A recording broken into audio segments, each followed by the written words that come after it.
Thank you, Franklin, and thank you, Councilmember, for being here. Welcome, everybody. Well, I'd like to introduce the Councilmember very briefly. I will say just a little bit of your bio, and then we'll give you about 10 minutes to give any additional information about your background. And then we have 4 questions that we ask our guests on a variety of topics. The topics are housing, issues of employment, and such that refer to the Latino community. So everybody, this is Councilmember Vincent Orange, who served Ward 5 as council member from 1999 to 2007. And currently he serves as council member at large. And that has been since 2011. Now he serves on several committees on our council, and that is economic development, government operations, and health. And he also chairs a committee, a very important one, which is business, consumer, and regulatory affairs. So with that, I will leave it to the council member to talk to us a little bit about himself for a few minutes. I think we're going to give him 5 minutes, and then we are going to go into some general questions that are of concern to our community. Thank you. All right. Well, thank you very much. First of all, I want to thank each and every one of you for coming out in this frigid weather. It is extremely, extremely cold up there, so I know it's a challenge for you all to come out, and I really, really appreciate it. Also, I just wanted to take a moment to just pause a minute and to remember Mayor Anthony Williams' mother, who passed since 88 years since she passed in Los Angeles.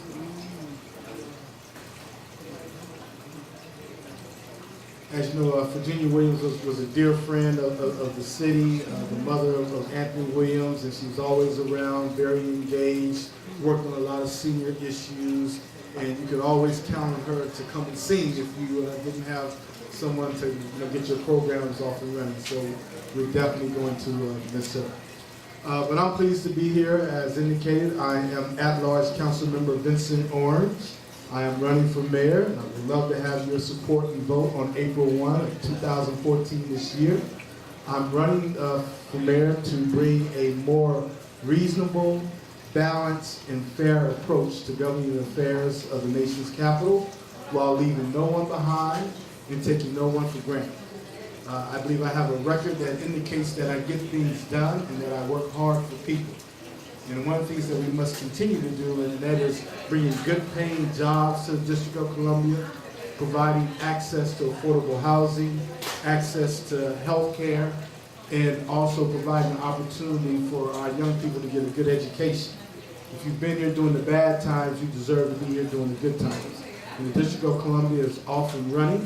It wasn't like it was when I first came into office with Mayor Williams and Linda Crop, where we had a $518 million deficit, junk bond status, a control board, the mayor stripped of all his powers except for oversights over parks and recreation. But during that 8-year period, we worked extremely hard. We actually implemented a plan called the Economic Resurgence of Washington, D.C., Citizens Plan for Prosperity, and it has really created the robust District of Columbia that we have here today, with $1.5 billion in the bank in our rainy day fund. The fact that we have one of the highest disposable incomes, have new residents moving in, and all that is great, except for one thing. We also have to make sure that all the people that survived all those years have an opportunity to stay here. And that's the reason why I took on the battle of fighting extremely hard for the living wage.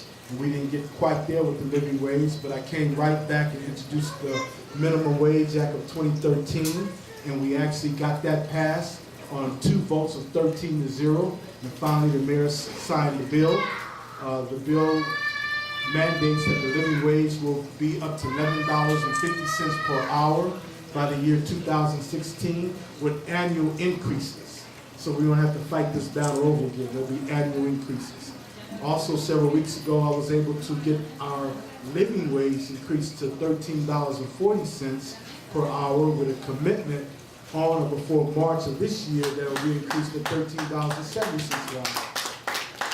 So those are the type of things that we have to keep working on to make sure that we give people an opportunity to have a better quality of life. I also was out front to ensure that our tip wage workers not only receive the minimum pay that they're entitled to, but they also can get sick leave pay.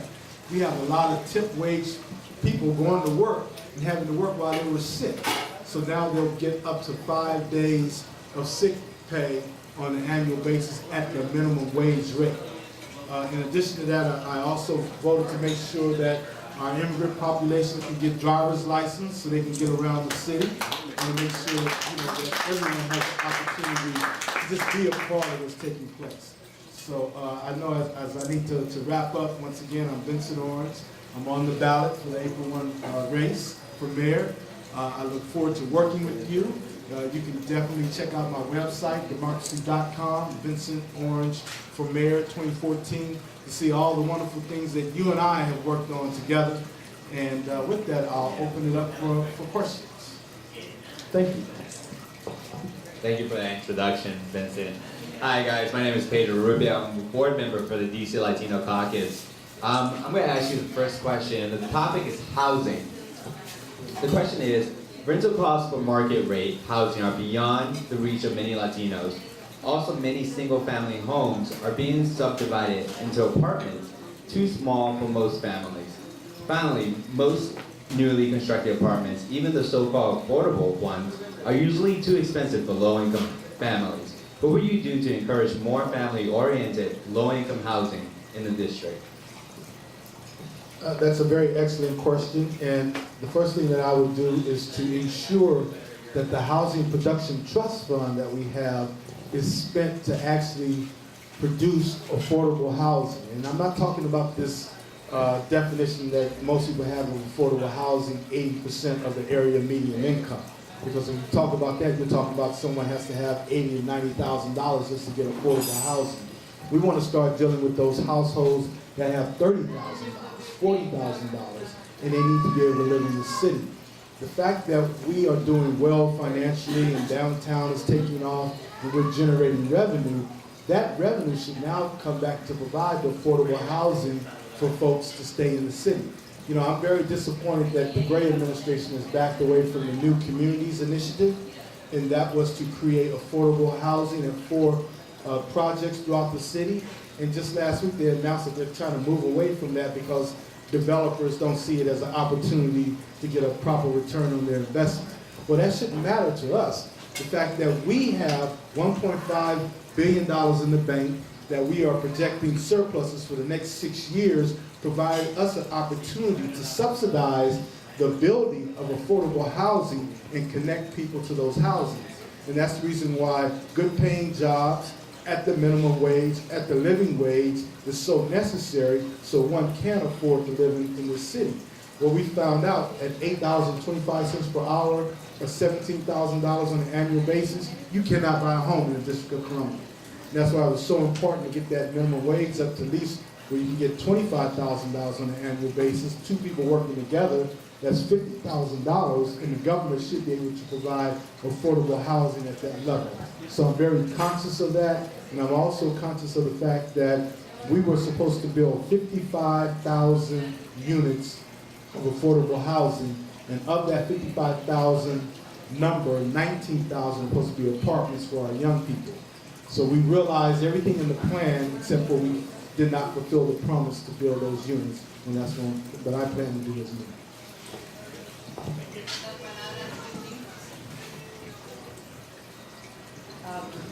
I think you've answered the question, actually, the one, which was this issue of giving concessions to what it seems to be concessions to developers instead of, this commitment to affordable units. And so, well, if you want, because the issue is, our working Latino families and single individuals, sometimes even though these units are built, they can't afford it. They're called affordable, but the definition is really, it just does not qualify for somebody to be able to buy them. And so we're concerned that our Latino families are not being able to move into these units. If you want to talk a little bit more about that, and then we'll move on to it. Yeah, I think the key question here is really not about the money. Everybody will talk about the Housing Production Trust Fund. You hear the mayor say, I'm going to put another $100 million in the Housing Production Trust Fund. Someone says, I'm going to put another $87 million in there. It's not the money that's going in, it's how you spend it. That's the key. how do you spend the money? And you're absolutely right. If we're taking these millions of dollars and we're giving tax breaks and tax incentives because we want to make sure that developers making money, then we never get to the project of building the housing units for the people that really need it. So we need to make the investment in the new communities initiatives and into other affordable housing units, even if the government has to subsidize the unit, because we now have the dollars available. We could not have had that discussion in 2000 or 2001 because we were still trying to climb our way out of the big financial hole. But where we are today, we can certainly allocate monies to make sure that we're building affordable housing. And that's the reason why my slogan is, leaving no one behind and taking no one for granted. Those that are doing well, they're going to continue doing well. Those that need help, we should be providing the help, and we have the dollars in our coffers to do it. Okay, our next question is employment for Latinos. Less than 2% of Latinos are employed by the DC government, yet Latinos represent 10% of the residents of the District of Columbia. What do you think needs to be done to ensure proper representation of Latinos in the DC government? Well, the first thing is, you hear this government says that it will create 100,000 new jobs, create or fill 100,000 new jobs by the end of 2017 or by January 1, 2018. Well, that sounds good. But on the other hand, we only have 35,000 unemployed people. So if you're saying you're going to create 100,000 jobs and we only have 35,000 unemployed people, that means that by the end of 2017, we should be talking about zero unemployment. The key here is to train our people for the jobs that are coming online, because we know when they're coming. We know that the Convention Center Hotel is going to open up in May. We know that City Center is going to open up next year. We know when all these projects are going to become available. Therefore, we should be setting up our training programs to train people to connect to the jobs. Now, we have to go a step further, in my view. We have to get the profile of the unemployed. You can't say that you're creating jobs if you don't even know the profile of your unemployed people. Like who has a GED, who needs to get a GED, who has a bachelor's degree, who can speak English, who needs to have classes in English. I mean, how do you bring people up to par and then connect them to the jobs? The days are over where people want to go to a training program and I teach you how to create a resume, or I tell you dress to impress. And at the end of that training session, you get a certificate and you say bye. People want to be connected to jobs. And if we are creating 100,000 jobs, the question that we have to ask ourselves, who are we creating those jobs for if we're not connecting them to DC residents? And the fact that there are only 35,000 unemployed people, we should be making that investment. Now, you talked about the Hispanic Latino population. Another thing we want to do is create curriculums at the University of the District of Columbia or our community college where people can actually go and get the training that's needed. For example, I believe in this plan for 100,000 jobs, 10,300 of those jobs are going to be for retail outlets. So I believe that there should be a curriculum up at UDC or at the community college just on retail, how to use the machine. You can add, subtract, multiply, and divide. You should be able to get a retail job as a cashier. But it's making those kind of connections, and it's identifying people, finding out where they are, and then training them and bring them up to par. Just to follow up, a specific concern that we've had in the caucus is Latinos in the Wilson building. And now it's important, again, to have qualified Hispanics to work in government, and specifically in the Wilson building. So that's a specific issue. If you have any ideas of what you think about that, because we think that we bring a distinctive point of view, not as district residents and also representatives of a community that contribute. So we think we're making an important contribution. If you want to add to that, if you want to. Absolutely. I think the government must reflect the diversity of the city. And that's why we're working with Councilmember Jim Graham. We made sure that we got Hector on the ABRA board. The mayor wanted to go in a different direction, but we had already made a commitment that we want to have a qualified person a qualified Latino to be on the board. In my office, the person that you get the press releases from is Manny Hirano right here. So we want to make sure that, you know, the government reflects the diversity of the city. And that's by making sure that people are qualified and that they actually are connected to jobs. And I think that we have a number of qualified people, not just Latinos, but Latinos, African Americans, and all nationalities, and they should have an opportunity to be employed by their government. As you know, this government, they say 60 to 70% of the people that work for DC government are not even DC residents. So at the end of the day, we have to take care of us first. And you know, in order to take care of us, then we need to train us for the jobs that we know are coming on board. So I have 3 bills. One is to create a job czar, whose job is to connect DC residents to these jobs, coordinate all the agencies to make sure that happens. I have a job training act that says that the University of District of Columbia, as well as the community college, should be our hub for training.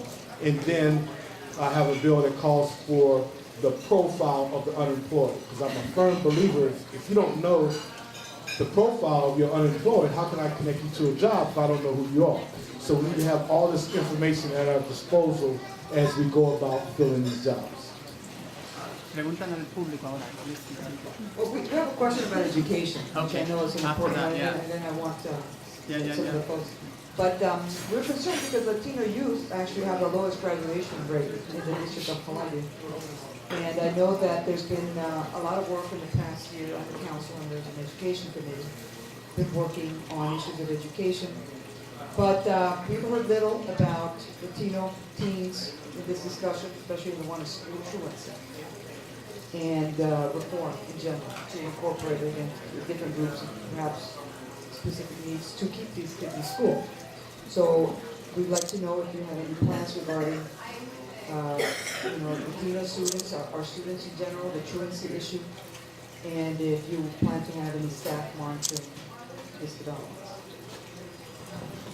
As you know, education is the key to life. Education is the key to a good quality of life. I come from an extremely poor background. My parents had 6th grade education, but they wanted to make sure that I got a good education. I'm the first one in my family to go to college, have that door open up, so I'm very, very high on education.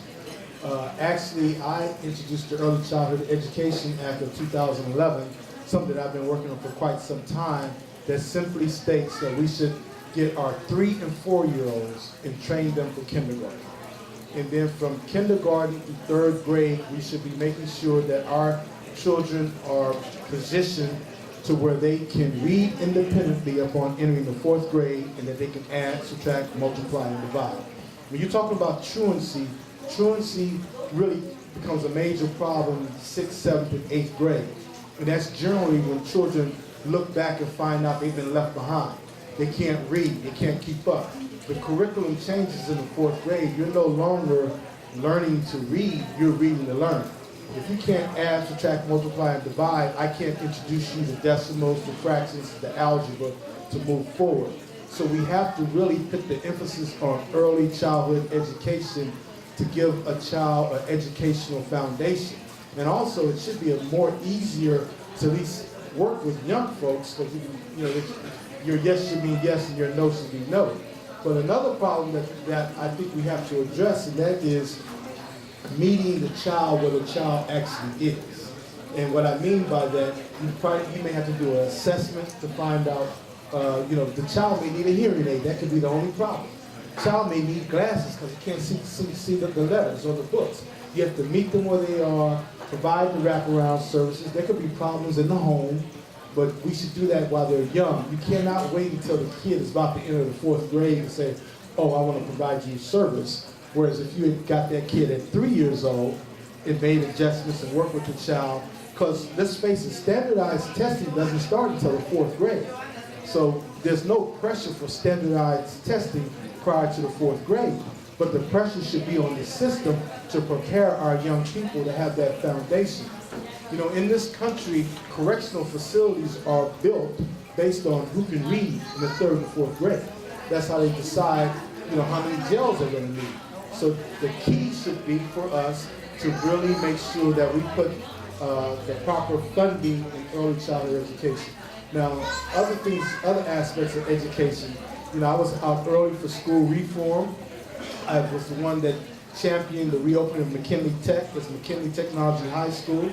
President Obama just awarded the School Excellence Award last year because the children are